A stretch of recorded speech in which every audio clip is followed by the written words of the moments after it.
애초에 호주에 못 나가는 사람을 호주에서 시킨 것부터 넌센스입니다.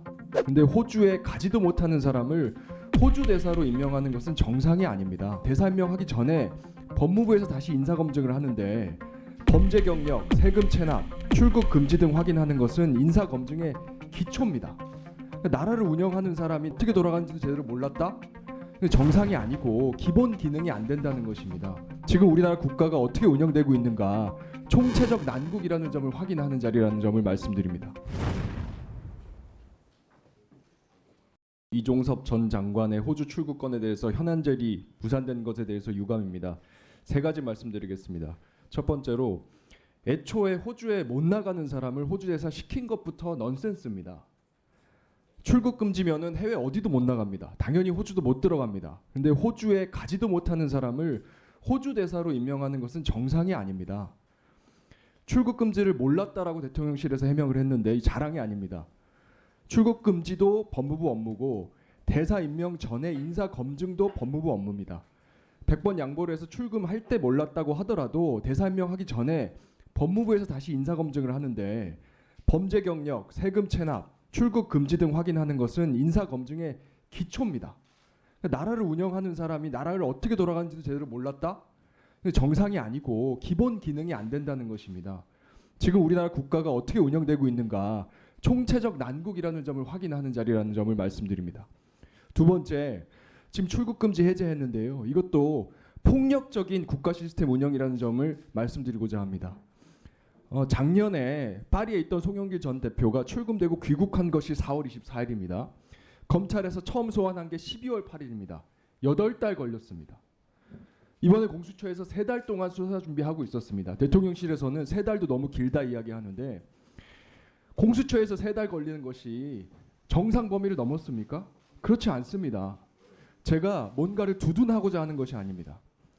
공평하게는 해야 될 거 아닙니까? 공평하게는 해야 되지 않습니까?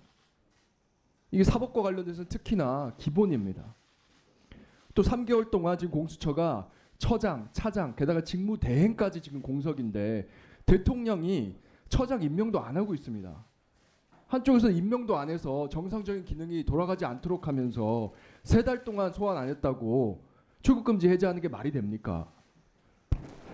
저는 가해자 피해자를 뒤집어서 박정훈 대령을 항명죄로 구속영장 청구도 하고 이 출국 수사 금지, 출국 금지 수사 이런 법적인 절차적인 안정장치들을 그냥 부수고 가는 폭력적인 방식의 윤석열 대통령의 국가 운영 이것에 대해서 대한민국 국민들께서 이번 총선에서 반드시 심판하실 것이라는 점을 말씀드립니다.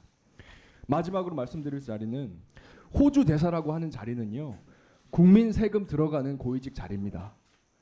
지금 이종섭 전 장관뿐만이 아니라 임종득 전 국가안보실 차장, 신범철 전 국방부 차관 등 고 최상병 사건 관련자들이 전부 다 단수 공천을 받거나 호주 대사로 임명을 받거나 이 억대 이상의 국민 세금이 들어가는 자리를 보장받고 있습니다.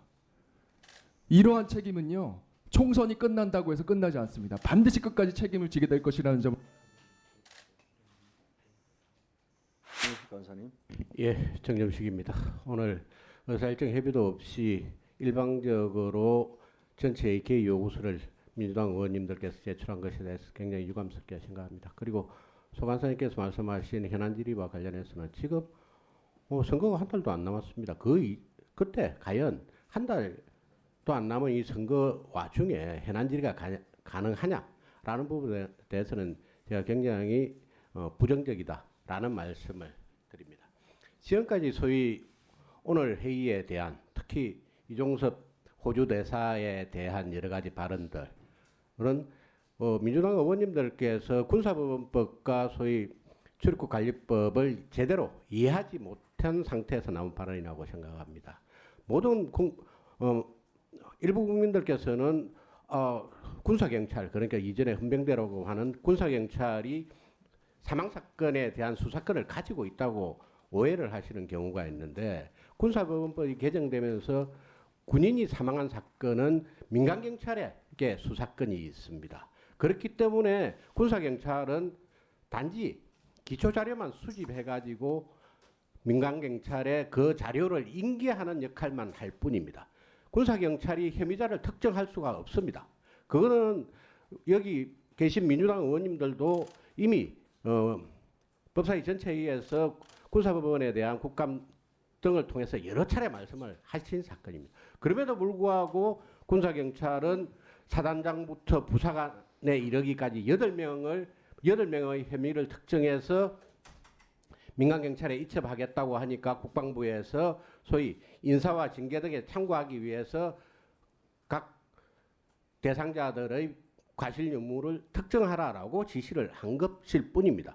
지금 민주당 의원님께서 주장하시는 것처럼 만일 국방부 장관이 민간경찰에 대해서 그런 식으로 뭐 수사에 개입했다고 한다면 그 주장이 옳을 수도 있습니다. 그런데 군사경찰에 대한 이런 지시는 인사와 징계권을 행사하기 위한 국방부 측의 조치였을 뿐이고 수사 무마를 할 수가 없습니다. 수사권을 가지지 않은 군사경찰에게 어떻게 수사 무마를 합니까?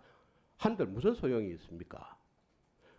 그리고 출국 금지와 관련해서도 지금 수사기관의 반대에도 불구하고 공수처의 반대에도 불구하고 출국 금지를 해제했다고 그러는데 2019년부터 23년까지 최근 5년간 수사기관의 반대에도 불구하고 법무부가 출국 금지를 해제한 사례가 6건이나 있습니다. 이 건의 경우에도 23년 9월 공수처가 민주당의 고발장을 접수하고 난 이후에 지금까지 수사를 전혀 하지 않았습니다. 그런 상태에서 자발적으로 후주대사가 공수처에 출석해서 조사를 받고 출국한 사례입니다. 수사 무마 목적이 아닙니다. 범인을 도피시킨 것도 아닙니다.